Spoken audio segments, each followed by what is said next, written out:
क्या आप अपने आयोजनों को एक नए रंग में रंगने के लिए तैयार हैं? क्योंकि आरके केटरिंग लेकर आया है ऐसा ऑफर जिसमें होगी आपकी बचत ही बचत।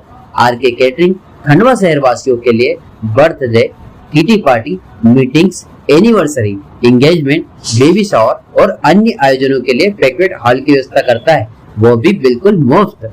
और यह तो बस शुरुआत है, क्योंकि हमने सोचा है आपके लिए कुछ और भी खास। तो क्यों ना आज ही हमसे संपर्क करें और जाने अपने ऑफर का सस्पेंस जो है सिर्फ आपके लिए। आरके केटरिंग एंड इवेंट्स, आपके हर आयोजन को यादगार बनाने के लिए आपका इवेंट साथी। ये थाना हरसोद के धारू खेड़ी गांव में आज दोपहर के बाद घटना हुई। अभी घटनास्थल से मैं लौटा हूँ। प्रथम दृष्टया ये जानकारी प्राप्त हुई है कि मृतक नारायण के भाई प्रेम द्वारा 2022 में रामकृष्ण और संतोष नाम के दो व्यक्तियों को ज़मीन बेची गई थी।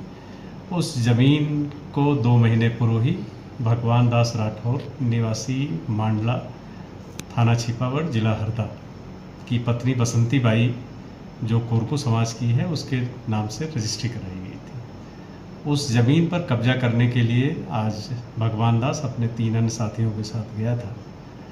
मौके पर प्रेम के अन्य भाई नारायण और लखन का ज़मीन पे कब्जा होना बताया गया। जब वहाँ पर वो अपनी ज़मीन पे कब्जा लेने गए तो मृतक पक्ष के लोगों और उनके बीच में वाद विवाद हुआ, जिस पर से मौके पर आरोपी पक्ष जिस ट्रैक्टर से आया था उस ट्रैक्टर को वहाँ से लेके भागने की फिराक में थे और वहाँ पर उस घटनाक्रम में नारायण उसकी चपेट में आया, जिसकी गंभीर रूप से मौके पे घायल हुआ और बाद में इलाज के दौरान उसकी डेथ हो गई है। इस पूरे घटनाक्रम में कुल 4 आरोपी फरियादी पक्ष द्वारा बताए गए, जिसमें भगवान दास राठौर, रमेश राठौर, दिनेश मीणा और प्रमोद राठौर। इन चारों को पुलिस ने हिरासत में ले लिया है। इनके पिछले बैकग्राउंड और वहाँ अन्य अपराधों की जानकारी ली जा रही है। साथ ही इनके विरुद्ध हम लोग सख्त कार्रवाई कर रहे हैं। आरोपी पक्ष है ये हरदा जिले के छिपावड़ थाना के मांडला गांव के रहने वाले हैं।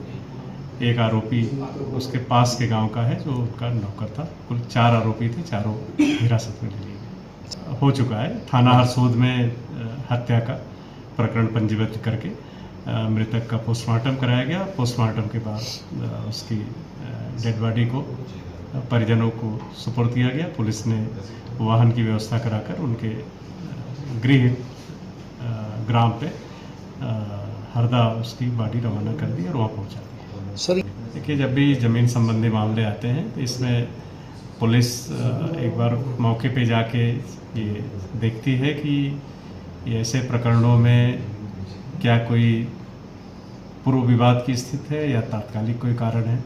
तात्कालिक कोई कारण है तो प्रतिबंधात्मक कार्रवाई करना, विवादित ज़मीन है तो उसमें 145 CRPC के अंतर्गत कार्रवाई करना।